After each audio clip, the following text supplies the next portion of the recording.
अगर हम इंडिया के साउथ ईस्ट यानी दक्षिण पूर्वी इलाके में चलें तो हमें मिलते हैं 3 देश, इंडोनेशिया, मलेशिया और सिंगापुर। इन 3 देशों के बीच लाई करता है एक काफ़ी पतला सा स्ट्रेट जिसे कहते हैं स्ट्रेट ऑफ मलक्का।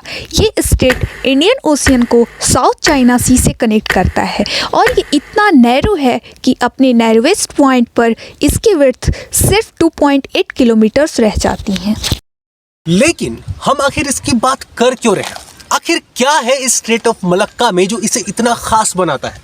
खास है इसका लोकेशन, क्योंकि इसी स्ट्रेट ऑफ मलक्का के रास्ते दुनिया का 1/3 समुद्री व्यापार होता है। इसी स्ट्रेट ऑफ मलक्का के रास्ते हर साल 80,000 समुद्री जहाज गुजरते हैं और इसी स्ट्रेट ऑफ मलक्का के रास्ते चाइना अपना 70% तेल इंपोर्ट करता है।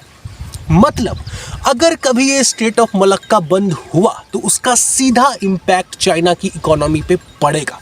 ना तो चाइना ऑयल इंपोर्ट कर पाएगा और ना ही अपने प्रोडक्ट्स को एक्सपोर्ट कर पाएगा और ऐसे में पूरी की पूरी चाइनीज इकोनॉमी चोक कर जाएगी। बट आखिर ये स्ट्रेट ऑफ मलक्का बंद होगा क्यों?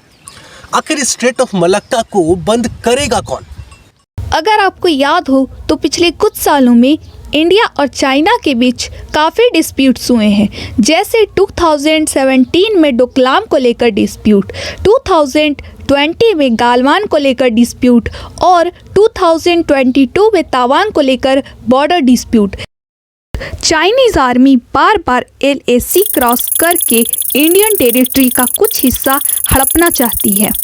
अगर ये डिस्प्यूट्स कभी वॉर लाइक सिचुएशन में कन्वर्ट हुए, यानी अगर कभी इंडिया और चाइना के बीच एक फुल फ्लेज्ड वॉर होता है, तो इंडिया इस स्ट्रेट ऑफ मलक्का को ब्लॉक कर सकता है, क्योंकि इंडिया इस स्ट्रेट ऑफ मलक्का के नज़दीक, काफ़ी नज़दीक बैठा है। ज़रा इस स्ट्रेट ऑफ मलक्का को जूम आउट करके देखो, यू विल सी कि इसके काफ़ी नज़दीक हैं Andaman and Nicobar islands. Andaman and Nicobar islands ना सिर्फ इंडिया का पार्ट है, बल्कि these are one of the union territories of India जो डायरेक्ट सेंट्रल गवर्नमेंट के कंट्रोल पे आते हैं। अगर आप स्ट्रेट ऑफ मलक्का के नज़दीक, इतने नज़दीक बैठे हो तो आपके लिए इसे ब्लॉक कर पाना और भी आसान हो जाता है। चाइना ये बात जानता है, चाइना ये बात अच्छे से जानता है कि अगर कभी ये स्ट्रेट ऑफ मलक्का बंद हुआ तो उसे इसकी बहुत बड़ी कीमत चुकानी पड़ सकती है। इसलिए उसने इसके नज़दीक 1 नहीं, 2 नहीं, बल्कि 6 नेवल बेसेस बना रखे हैं ताकि किसी भी वॉर लाइक सिचुएशन में इस स्ट्रेट ऑफ मलक्का को बचाया जा सके। Now let me ask you a very simple question. अगर कभी स्ट्रेट ऑफ मलक्का बंद हो भी गया तो क्या कोई दूसरा रास्ता नहीं हो सकता जिसे चाइना यूज कर ले? ये है सुंडा स्ट्रेट जो स्ट्रेट ऑफ मलक्का से 1086 मील दूर है। ये स्ट्रेट इंडोनेशिया के सुमात्रा और जावा आइलैंड्स को कनेक्ट करता है। अगर स्ट्रेट ऑफ मलक्का बंद हुआ तो सुंडा स्ट्रेट यूज़ तो किया जा सकता है, लेकिन इसके थ्रू आप मॉडर्न शिप्स को पास नहीं करा सकते, क्योंकि मॉडर्न शिप्स के लिए आपको गहरे पानी की ज़रूरत होती है जो सुंडा स्ट्रेट में नहीं है। दूसरा, ये स्ट्रेट इतना चौड़ा भी नहीं है कि इससे बड़े बड़े जहाज़ों को निकाला जा सके, इसलिए सुंडा स्ट्रेट पर रिलाई नहीं किया जा सकता। ऐसे में दूसरा ऑप्शन आता है इंडोनेशिया का ही लोम्बोक स्ट्रेट, जो स्ट्रेट ऑफ मलक्का से 2400 मील की दूरी पर है। ये स्ट्रेट इंडोनेशिया के बाली और लोम्बोक आइलैंड्स को कनेक्ट करता है। बट समस्या ये है कि अगर आपने इसे यूज़ करना शुरू किया तो इसके लिए आपको हर साल $220 बिलियन एक्स्ट्रा खर्च करने पड़ेंगे, क्योंकि ये रास्ता काफ़ी लंबा है।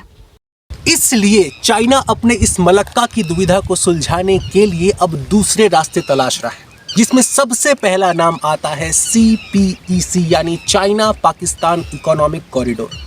ये कॉरिडोर चाइना के शिनजियांग को पाकिस्तान के ग्वादर पोर्ट से कनेक्ट करता है और अगर ये कॉरिडोर एक बार शुरू हो गया तो चाइना अपना मैक्सिमम ऑयल इसी रास्ते के थ्रू इंपोर्ट करना शुरू कर देगा, क्योंकि पाकिस्तान का ग्वादर पोर्ट पर्शियन गल्फ के काफ़ी नज़दीक है और इतने नज़दीक होने के कारण यहाँ से ऑयल इंपोर्ट करना काफ़ी आसान हो जाएगा।